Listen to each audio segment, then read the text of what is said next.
국민TV 뉴스가 창간했습니다. 빠르고 정확한 뉴스, 국민TV 뉴스의 텍스트 버전을 여러분 앞에 내놓습니다. 국민TV 라디오의 각종 콘텐츠를 이제는 읽으실 수 있습니다.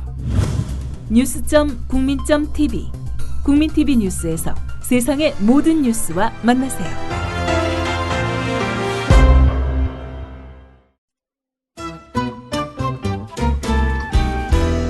국민TV 라디오 시사 프로그램 서영석의 타임라인.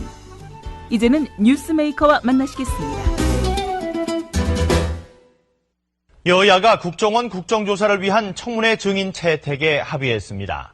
먼저 전직 국정원 관계자로는 원세훈 전 원장과 이종명 전 3차장, 박원동 전 국익정보국장 등이 채택됐습니다. 경찰의 축소 수사 의혹에 관해서는 김용판 전 청장 등 서울경찰청과 수서경찰서 관계자, 그리고 댓글 분석에 관여했던 수사관들이 포함됐습니다. 여직원 인권 침해와 매간 매직 의혹에는 민주당 강기정 의원 등 7명이 채택됐습니다. 국정조사 여당 간사 권성동, 야당 간사 정청래 의원. 국정조사를 마무리해야 된다는 그런 명분에 민주당의 주장을 저희들이 수용을 해서 대폭, 대승적 차원에서 대폭 양보하였다는 말씀을 알려드립니다. 미합의된 증인은 계속 협의한다라는 걸로 조정했습니다. 미합의된 증인은 김무성, 권영세 두 분이라는 걸 다시 한번 분명하게 말씀드립니다. 국가정보원 댓글 의혹 사건 등의 진상규명을 위한 국정조사 특위는 원세훈 전 국정원장, 김용판 전 서울경찰청장 등 청문회에 소환할 증인 29명을 채택했습니다. 현역 의원 중에는 민주당 강기정 의원이 포함됐습니다. 새누리당 김무성 의원과 권영세 주중대사의 증인 채택 여부는 계속 논의기로 했는데요. 강기정 의원이 왜 포함됐을까요? 이야기를 들어본 적은 자청했다고 합니다. 강기정 의원을 만나보겠습니다. 강기정 의원님 안녕하십니까? 네, 안녕하십니까? 예, 의원님이 자청해서 증인이 되셨다고 하는데 이번 사건과 무슨 연관이 있습니까? 자청한 건 아니고요. 네. 새누리당이 기본적으로 이번 사건을 국정원 여직원 감금 사건으로 물타기 하려고 해서 네. 그래서 이제 당시에 그 현장에 있었던 사람들을 부르고 싶어 한 거 아닙니까? 네. 저도 그 당일 국정원 여직원의 선거법 위반 행위를 고발한 그 현장에 있게 됐었고, 네. 고발당한 12명 중에 한 명이었고요. 네. 문제는 이제 이 국정조사의 목적이 이 국정원의 대선 개입의 문제인데, 네. 자꾸 새누리당이나 이쪽은 다른 쪽으로 가져가려고 하고 물타기를 하고 국정조사를 파탄내려고 하고 있고, 네. 그래서 누군가는 새누리당의 어떤 요구에 응해야 될 위치에 있었고, 네. 자칫하다면 당직자 중심으로 증인으로 출석하게 되는 이런 상황까지 갈 것 같아서, 네. 당직자들은 책임 없다. 네. 우리 현역 의원이 나가겠다 해서 타협된 것이 저희가 나가게 된 것 아닌가 이렇게 봅니다. 네. 그러니까 요약하면은 새누리당에서는 이게 국정원의 불법 부정 대선 개입이 아니라 국정원 여직원의 불법 감금 사건으로 이제 몰아가기 위해서 당시 그 현장에 나갔던 사람들을 마구잡이로 증인을 채택하려고 하는데 그중에서 우리 강 의원님도 포함이 돼 있어서 좋다 그러면 내가 나가겠다 이렇게 하신 거고요. 그 배경에는 결국은 그 반대급부로 저쪽에서도 현역 의원을 부르겠다 그런 의도는 있는 것 아닙니까? 그렇습니다. 저쪽은 이제 현역 의원에 대해서 한편으로 현역 의원이 나가게 되면 또 다른 현역 의원인 김무성 의원에 대한 부담이 있기 때문에 네. 현역 의원을 안 부르고 어떻게 당직자들이나 네. 보좌관들을 불러서 이 사건을 국정원 여직원의 감금 사건으로 인권유린 사건으로 네. 돌아가 보려고 한 것 같습니다. 네. 그래서 제 입장에서는 그렇게 돼서는 안 되겠다. 네. 그러면 김무성 의원에 대해서 지금 당장 결정은 안 됐지만은 김무성 증인 신청도 해야 될 거고, 네. 권영세도 두말할 필요가 없고, 네. 그래서 제가 아니더라도 우리 민주당의 현역 의원이 나가는 것이 필요하겠다. 네. 이런 생각을 갖게 된 겁니다. 네. 전원대에 서시면 어떻게 말씀하실 겁니까? 글쎄 뭐 이제 생각을 하고 또 우리 당에서 주문한 사항에 대해서 또 고민을 하고 그러겠습니다만 기본적으로 이 국정원 대선 개입 사건이지 네. 국정원 여직원의 뭐 인권 유린 감금 사건이 아니다. 네. 이런 점을 강조해서 말씀하겠습니다. 지난번에 그 무슨 녹취록에서도 나왔었는데요. 그때 경찰에서는 나가려면 나가라 이런 얘기가 했다는 것도 나오지 않았습니까? 저도 그날 현장에 있는데 분명히 그런 이야기를 했습니다. 무슨 이야기냐면 당시 경찰이 저희들에게 그 여직원이 불안해하니 가족이 오면 네. 여기에 있는 이 민주당 관계자, 네. 또 언론, 네. 그리고 선거관리위원회, 경찰 네. 등이 함께 들어가서 컴퓨터도 열어보고 네. 여러 가지 그 안에 내부에도 볼 수 있도록 하겠다. 네. 이것을 당시에 그 현장에 있는 경찰관에 얘기를 했던 것을 저도 직접 들었고 네. 또 직접 경찰관 입장에서 그 여직원의 방문을 두드리면서 문을 열어달라. 네. 친구가 들어와서 확인해야 할 거 있다. 네. 그랬음에도 불구하고 그 여직원은 문을 열지 않고 나오질 않았던 거죠. 네. 예, 예. 사실 경찰이 문을 두드리면서 뭐 확인할 게 있다, 문을 열어달라라고 하면은 일반인의 경우에는 대부분 문을 열어주지 않습니까? 당연히 그렇죠. 네. 이건 신고된 사항이고 선거 과정에 있었고 그렇기 때문에 일반인의 경우에는 문을 열어주고 응하고 이런 것이 정상적인 상황이겠죠. 결국은 그 안에 있던 그 29살짜리 김모 여인이 국정원 직원이었기 때문에 경찰의 요구에도 불구하고 문을 안 열어준 거 아니에요? 그렇죠. 국정원에 훈련받은 직원이었고 네. 또 당시에 이 선거 개입을 하고 있다는 정황이 여러 가지 컴퓨터나 노트북에 들어 있었기 때문에 네. 그걸 알고 있는 여직원이 거의 들통이 날까 싶어서 사건을 은폐하거나 또는 시간을 벌기 위해서 문을 열어주지 않았다. 대책을 세우기 위해서 문을 열어주지 않았다. 이렇게 저희들은 생각하고 있는 겁니다. 그런 상황에서도 국정원의 여직원 감금 사건이라면서 민주당 당직자는 물론 현역 의원들까지 정인으로 채택하겠다고 이제 나섰는데요. 결국은 우리 의원님은 뭐 피하려면 피할 수도 있었는데 자청한 셈이 많네요. 뭐 저는 모든 사람 그러니까 누구라도 예. 물론 새누리당이 지금 이 국정원 여직원 감금 사건과 관련된 사람을 증인을 불러낸 것은 옳지 않고 이것은 동의하기 어려운 부분이 있으나 네. 어쨌든 이번 이 국정원의 대선 개입과 관련된 모든 사람은 지휘고하를 막론하고 네. 스스로든 아니면 사이에 의해서든 다 증언하고 확인해서 진실규명되는데 함께 도와야 된다. 이것이 국회의 권위를 세우는 것이고 국회가 스스로 국정조사를 요구하고 진행하고 나서도 국회의란 이유로 현역 의원이란 이유로 김무성도 나오지 않고 이런 태도는 옳지 않는 태도다. 저는 이렇게 생각합니다.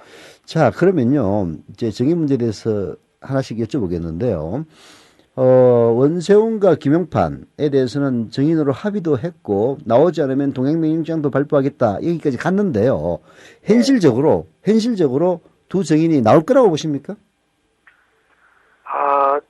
아마 나오든 안 나오든 대선 개입을 검찰이 지금 인정하고 있고 그렇기 때문에 끝내 이 두 사람은 나오지 않고 네.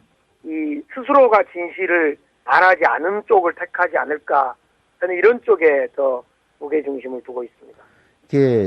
이런 합의에도 불구하고 나오지 않을 것 같다는 생각이 더 강하다 그런 얘기네요. 그렇습니다. 근데 이제 원세훈이야 이미 뭐 구속돼 있는 몸이니까 여기에 뭐 어차피 깜방 갈 거 하나 더 추가된다고 해서 내가 뭔 겁날 게 있느냐 이런 식이어서 원세훈은 안 나올 가능성이 있지만 김용판은 나올 수도 있다 이런 관측도 있던데요. 오히려 김용판은 지금 이 사건에 이제 이후에 은폐, 축소 수사를 지시하게 되고 네. 또 김용판의 증언 여부에 따라 새누리당과의 관계, 네. 당시에 그 선거 총괄 본부, 그 다음에 또 국정원 국장의 지시, 네. 이런 것이 다 드러나게 되기 때문에 오히려 돌아다니는 이야기에 의하면 네. 김용판은 새누리당을 협박하고 있다, 이런 이야기도 합니다. 나 불러내면 나 다 불어볼 거다. 새누리당 너희들 겉으로는 합의해도 좋으나 네. 나를 정말 증언대에 세워서 내 입에서 진실이 나오게 되면 그 진실은 결국 새누리당 너희들한테 돌아가는 화살이 될 거다. 조심해라. 이렇게 협박하고 있다는 이야기도 많이 돌아다니고 있다는 것을 확인했습니다. 네. 그렇다 치더라도 새누리당 입장에서는 안 나오면은 방금 의원님 말씀대로 야, 쟤들이 정말로 찔리는 게 있고 뭔가 불법 부정이 확실하기 때문에 증언하는 것을 막기 위해서 못 나오게 만드는 것 아니냐, 이런 의심을 살 수가 있단 말이에요. 그렇다면은 오히려 나올 수 있도록 노력하지 않을까요? 너무 순진한 생각인가? 새누리당은 여러 가지 합의서나 말로는 네. 나오도록 네. 또 나와서 증언하도록 네. 노력한다. 이걸 분명히 의지를 표현한 건 분명히 있습니다. 네. 그러나 지금 박근혜 대통령의 입장에서나 또 새누리당 이건 이 박근혜 대통령의 정권의 그 정통성 문제, 이런 문제하고도 연동되는 문제이고 그렇기 때문에 결코 나와서 모든 진실이 명명백백 밝혀지는 쪽을 택하기보다도 의심을 받고 역시 너희들이 관여가 됐어. 네. 그리고 너희들이 수사를 축소했어라고 의심을 받는 쪽을 더 택하는 것을 현명하다고 생각하지 않을까. 이렇게 저는 생각합니다. 자, 그렇다면은 이미 합의된 증인도 안 나올 가능성이 높다면은 의원님이 스스로 현역 의원님에도 불구하고 증인이 되셨는데 저쪽에 김무성 의원이나 권영세 조정대사 같은 경우에는 입금도 안 들어가겠네요? 어떻습니까? 새누리당은 저쪽 김무성, 권영세 두 사람은 완벽히 지금 보호하겠다 이래가지고 전혀 응하지 않는 것이 사실이고요. 네. 추가 협상 여지를 남겨두고 있습니다만은 매우 어려운 상황에 있다는 것이 현실인 것 같고, 저는 그래서 지난번 의총장에서 네. 일괄 증인 협상을 하지 않으면 네. 일괄 증인 협상에 대한 일괄 협상을 하지 않으면 결국 김무성, 권영세에 대해서 면죄부를 주는 거 아니냐, 증인에 대해서 불출석을 사실상 동의한 건 아니냐. 네. 그래서 일괄 증인 타결을 해야 된다, 이런 주장을 했던 적이 있습니다. 네. 문제는 어떻든 지금 그럼에도 불구하고 여전히 이 협상을 계속 해야 될 거고, 네. 문제는 13일인가요? 네. 우리 원세훈, 김용판 두 사람을 증언대에 세우고 네. 세운 이후에 발언을 하도록 답변을 하도록 만드는 것이 우리 민주당으로서는 1차적 과제인 것이 분명합니다. 네. 자, 이제 아까 차라리 정말로 나와서 폭탄 발언이 나오는 것보다는 의심을 받더라도 안 나오게 하는 것이 새누리당의 전략일 수도 있다 말씀을 하셨는데요. 자, 그렇게 되면은 그걸 덮기 위해서 친여적인 보수 언론들을 총동원해가지고 마치 이번 사건이 국정원 여직원의 인권 유린 사건인 것처럼 이렇게 몰아갈 건 뻔할 뻔짠데요. 네. 민주당의 대처 방법은 있습니까? 이제 그동안 다른 대처가 있겠습니까? 네. 사실과 사실에 근거한 당시의 상황을 국민 앞에 이렇게 말씀드리는 걸로 대신해야지 무슨 다른 대책은 없을 것 같아요. 사실은 새누리당 의원님들은 아마 집요하게 네. 저에게 또는 제가 아니더라도 그 관계자들에게 당시 현장 출동했던 경찰이나 선관위 직원들에게 이 감금이 있었다, 그리고 인권유린이 있었다, 이런 걸 집요하게 따져 묻거나 증언하도록 아마 준비할 거이 분명합니다. 네. 그런 만큼 저희들도 당시에 있었던 상황에 대해서 있는 그대로 낱낱이 국민에게 보고하는 것이 새누리당의 물타기 전략을 막을 수 있는 거다 이렇게 봅니다. 네. 자, 그와 관련해서요. 김기춘 비서실장 있지 않습니까? 예. 뭐 취임하자마자 김한길 대표도 직접 전박당사로 찾아온 걸로 알고 있는데요. 우리가 남이가 라면서 관건 불법 선거 모의를 했던 그 김기춘 씨를 청와대 비서실장에 앉힌 데 대해서 비상식 몰 개념의 과거 회기 인사다라고 의원님께서 말씀하셨는데요. 이 부분을 좀 설명을 해 주시죠. 결국 74살의 노 정치인, 네. 그것도 매우 부끄럽게 정치 일선에서 후퇴했던 그런 노 정치인을 다시 2인자로 등장시키는 것은 당 정청에 이걸 완전히 장악하겠다. 그동안에 윤창중 사건이다, 개성공단 문이 닫혔다, 뭐 창조경제가 뭔지 아직도 해결이 안 되고 있다, 또 여러 가지 인사검증도 엉망이었다. 이렇게 정권이 지금 얼마 되지도 않았는데 매우 불안정하고 전국을 장악하지 못하고 있는 이 상황에서 좋다. 7인회를 전면 등장시키고 7인회의 한 멤버 중에 한 명인 김기춘 씨를 비서실장으로 세워서 당 정청을 장악하겠다. 이런 생각이기 때문에 기본적으로 앞으로의 이 김기춘 중심의 당 정청은 불통하겠다는 이야기고, 특히나 지금 전국에서 국정원 사건의 진실규명을 하지 않겠다는 것을 노골적으로 그냥 보여준 것 아니냐. 네. 그래서 이번 인사는 과거 획기적이고 네. 상식적이지 않다. 이렇게 저는 생각하는 겁니다. 그게 이제 김기춘 비서실장이 나이도 많고 그리고 검찰로서 기수도 매우 높은 그런 분 아닙니까? 그래서 네. 심지어는 정홍원 국무총리보다도 더 연배고, 그래서 이번 국정원 사건에 대해서 검찰이 수사를 하는 바람에 이게 문제가 불거졌다. 그래서 네. 검찰을 통제하기 위해서 김기춘을 갖다 앉혔다. 이런 시각도 있던데, 사실 곽상도 민정수석 대신에 들어온 분도 그렇고 청와대가 뭔가 검찰을 갖다가 조정하기 위한 그런 의도가 엿보이는 것 같은데, 거기에 대해서는 의원님 어떻게 보십니까?